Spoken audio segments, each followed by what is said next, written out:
Hey everyone. So this week we're going to switch it up a little bit. A news article just came out about food prices in America right now and how they are going to spike in 2025. Okay. A lot of these type of articles talk about sky high food prices, surging food prices, and on social media we keep seeing this shock and awe at food prices. You see things like my grocery bill has doubled, tripled. I have to raise my grocery budget. But let's just stop for a second, okay? Let's look at this closer and you might be a little surprised. This week, I replayed a menu that I had previously published 5 months ago. It was August 22nd. And the grocery list for this 6 dinner meal plan, which I'll put a link to the description below of the full meal plan where you can get 6 dinners for $60. 5 months ago, the total was $59.73. This week, it's $60.80, a total whopping difference of $1.07. Now, before you claim that this is proof that grocery prices are on the rise, let's take a look at this. So let's look at the side by side of the grocery prices from August and then now towards the end of January. You will see that some prices did go up. That's what's in yellow. Now you'll also notice that the majority of those price changes are about produce, meat, and dairy. Okay. Now the sub rolls did change a little bit as well, but that's kind of one of those items that can actually be seasonal because it wasn't like on the bread aisle, it was in the bakery aisle. Now, produce, it naturally fluctuates based on availability, what's in season, as well as supply and demand. That has never changed. That is not something that started in, 2020. Produce prices have always fluctuated since the beginning of produce, okay? It's always going to fluctuate. The second thing is the price of chicken breasts changed. And it's not that they went up. What happened is back in August, this particular 3-pound bag of frozen chicken breast was on sale. And now, 5 months later, it's not on sale, it's at its regular price. Now, I will say the only thing on this list that truly changed prices would be the cheese. At Walmart, for a very long time, the 8-ounce shredded and block cheese was typically $1.97. Now, the new regular price is $2.24. That's really the only price different that's kind of been sustainable. Look at all the other prices that are in white. They didn't change at all. They are exactly the same as they were 5 months ago. Now, how can that be? That is totally different from the narrative that you are seeing in the news and in social media.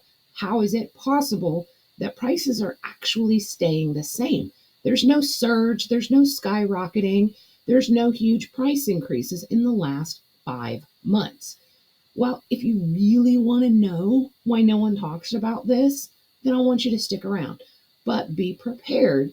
We're going to hit some hard truths that you may not like. So let's get into that. First, let's tackle the elephant in the room. This is the one that's pretty obvious. Misery loves company. When you complain about anything, it will inspire other people to complain with you. It is really hard to spread positivity and make it grow, but it is extremely easy to get negativity to spread and grow. In fact, it's almost like wildfire.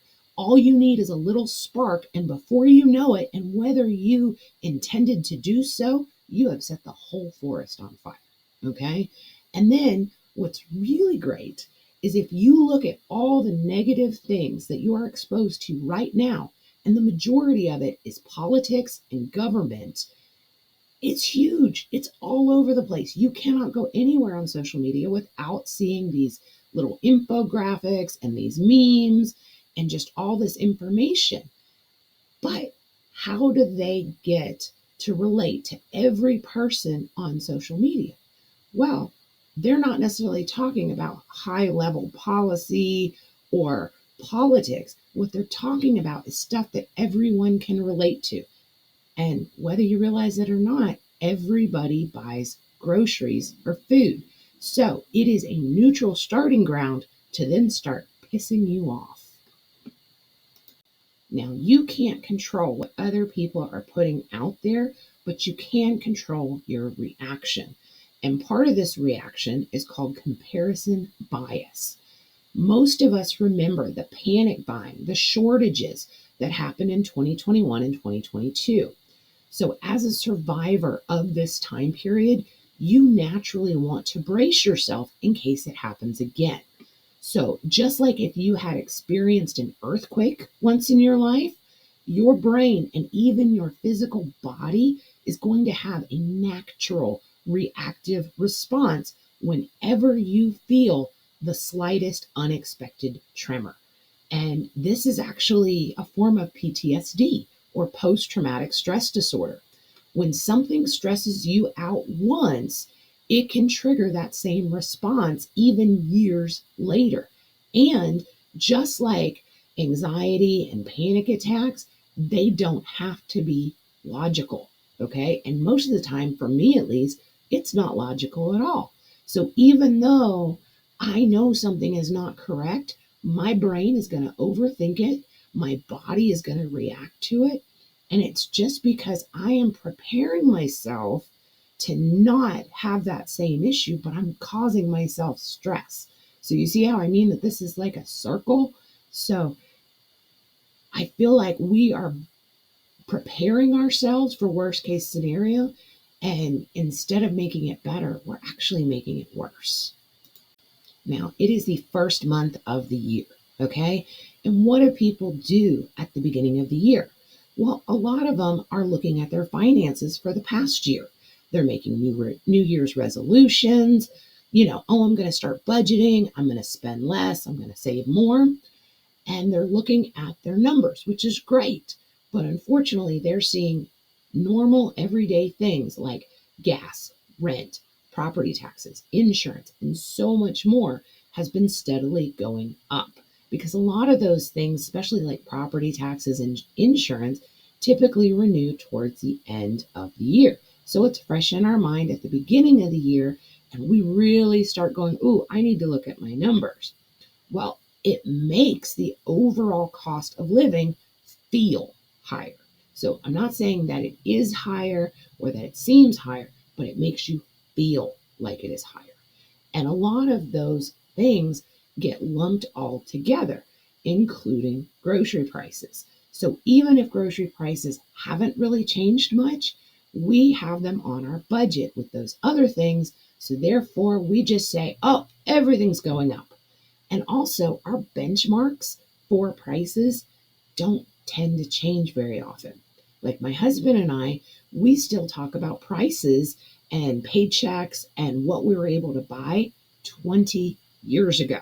So, yeah, we have turned into those old people where back in my day, the cost of bread was such and such. So, whether you realize it or not, it's just a natural trend where your benchmarks for certain prices have just stuck the same, even though time has gone on. So, why do companies do this? Why do they put out this misinformation? Why does your neighbor post all these memes? What's the point? Well, panic and bad news sells, okay? So every time you click on an article, a meme, a Facebook post, odds are good that interaction is making someone money, okay? There's even a type of media that is called rage clicks or even fear baiting that purposely tries to upset you and get you to engage with their content. And they do this because when you engage in that content, even if you are just trying to fact check it, because I know I am very guilty of, I will see this crazy headline, I'm going, that's not true. And then I click it anyway, just to see if I'm right, that it's not true. Well, they hit both sides. They were able to hit the people that were fearful of that thing, and they were also able to hit the people who were like, that's not true, but they click on it to fact check it. But this is also a great time in just the economy to sell you a new service or a new product. And people will always twist the current reality in our economy in order to sell that to you. And a lot of times, these products and services, you don't even need them, but they are marketed as quick fixes to solve your problem now. And the poor negative stuff that you interact with, the way that algorithms and systems work in order to keep engaging you, is they will keep showing you more of that negative stuff. So if you interact with something that is about surging, gas prices or sky high food prices, you will notice over the next couple weeks that all of a sudden you just keep seeing more and more and more of this. And that's going to trick your brain into thinking, well, I wouldn't see this much stuff if it wasn't true. But I can tell you that I accidentally stumbled upon a video about home inspections, and in Texas, of all places. I'm not in Texas. I don't currently have a new construction home, and I don't plan on buying one. But I saw a video about it. Well, now, every time I go to videos, all I'm getting is these home inspections, which was interesting. But now it's like, it has me questioning, how is my house built? Do I have some of these flaws in my house? And before you know it, I'm questioning all these things that I never would have thought of, which could be a good thing, but it's also a lot of negative information. It's making me almost anxious about, ooh, I need to get up in my attic and see if my rafters are correct. So you see what I mean? That you can watch something even kind of by accident, and the next thing you know, you are just going to get overwhelmed and flooded with this information, whether it's correct or not. So, what can we do about this? Well, just know that some prices have truly gone up. One of the things that's most noticeable is convenience foods. These are things that you would find in the frozen food section. You'll see a lot more of them in like the pantry or the shelf stable goods. And a lot of these companies claim that it is due to their costs going up. And we just assume that means their food costs. But in reality, some of the costs that are going up is their marketing costs, their advertising costs, the cost to rebrand their packaging, to get a new logo, to get a new mascot, things that actually don't have anything to do with the food that's in the package. The other thing is its basic supply and demand. The convenience food market is skyrocketing as far as sales right now. So more and more food products are coming out on the market, more flavors, more options, and they're not going to come out onto the market with a new product at a low price. They're going to look at what the market is willing to pay, and they're going to price just a little bit higher. Now, most items that you look at in the basic categories, I'm talking about a bag of rice, a box of pasta, things of that nature, their prices aren't really changing at all. They're not going up, they're really staying the same. Now, there are some areas that are not what I would consider convenience products, but their prices are raising. This is stuff like meat prices, especially beef, egg prices, and even anything with chocolate is going up. Another one is orange juice or any product made with oranges. So, why is that? Well, meat prices, the beef prices are going up due to drought conditions. If the cows don't have anything to eat, then they have to bring in food for the cows, and that's going to raise costs. Bird flu, you see it all over the place. It's affecting egg prices, and eggs come from chickens. And even though chicken prices and egg prices are separate, when egg prices go up, the general consensus is that any chicken product will go up. So you'll start noticing that it's not really that chicken prices are going up, they're just not going on sale as often as you may have seen them in the past. Part of it is consumer perspective that, oh, we're avoiding eggs right now because they're really expensive. So it's just something that naturally happens. It's not actually going up in extremes. The The egg prices, yes, those are extreme. And in some places, they're doing limits where you can only buy 2 cartons or 3 cartons. So I get it. So at this point, you may just want to look at substitutions for eggs, making dishes that don't involve a lot of eggs. You can adapt and pivot. Now, the chocolate and the orange juices, orange products, those are going up due to weather wreaking havoc on their production. I just saw that the citrus production in Florida is down 73%.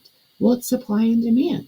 If they don't have as many oranges, then products made with oranges are going to go up. Same thing with chocolate. If we don't have a lot of chocolate because of weather, what ends up happening is supply and demand. People still want chocolate for Valentine's Day, so the prices have to go up because they don't have the same amount of chocolate that they've had in previous years. So, what are we going to do to combat this? We're going to really start getting smart with how we spend our money. We're going to prioritize our spending. I see that one as a huge one. How many times have you seen where somebody will go to the grocery store? They have a huge overflowing cart of snack foods, beverages, and then they're like, oh, I already spent $300 and I didn't even buy meat. I didn't even buy vegetables. Well, to me, that means you're prioritizing your spending in a way where you're buying all the extras first and you're not buying the stuff that you need for meals, for dinner. Now, the last thing is just start being intentional with your grocery budget. So, this means not just planning for this week, but planning for future weeks. This means actually looking at what items are on sale in the produce department, what items are on in season. So when you're meal planning, instead of just going, ooh, asparagus sounds good, but it's not asparagus season. It's let's look at our sales flyer, see what seasonal vegetables are our best price, and then let's build our meal plan using those. So that was my rant for today, but I feel like this information needs to get out there because nobody's talking about it. Do you see this type stuff when you're scrolling around, whether it be through YouTube or any other social media? Leave me a comment below and let me know what you're seeing and what you think is causing all this.